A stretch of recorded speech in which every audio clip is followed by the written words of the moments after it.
bannayuganda omuttemu wuuyo.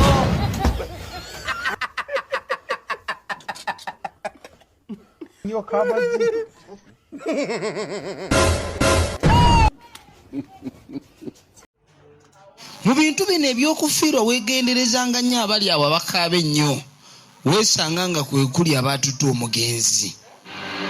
Efirimu egenda maaso njagala weetegereze.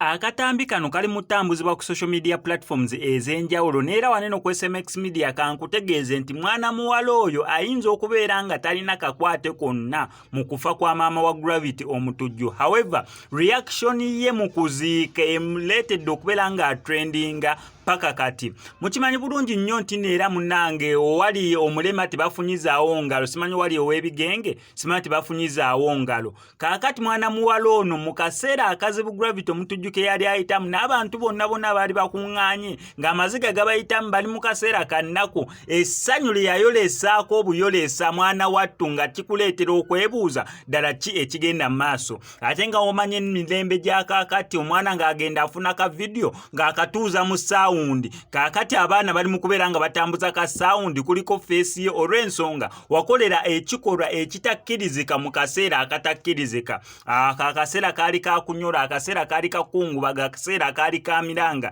na biboobe. Gwokolerawo action endala mwana wattu abaana ensonga lwaki bali mu kutambuliza mu sounds ez'enjawulo. Saawa zino bali mugamba mwana wattu gwe muttemu.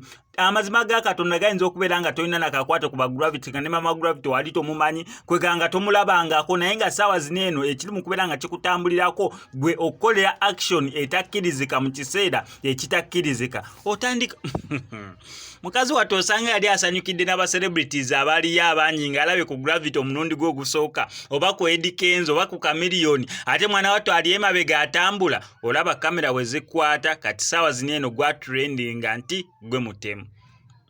Eno Uganda ddala kituufu zaabu Uganda olema. Kati gwe kyekyayi kikusinisa amannyo mwaka akaseera.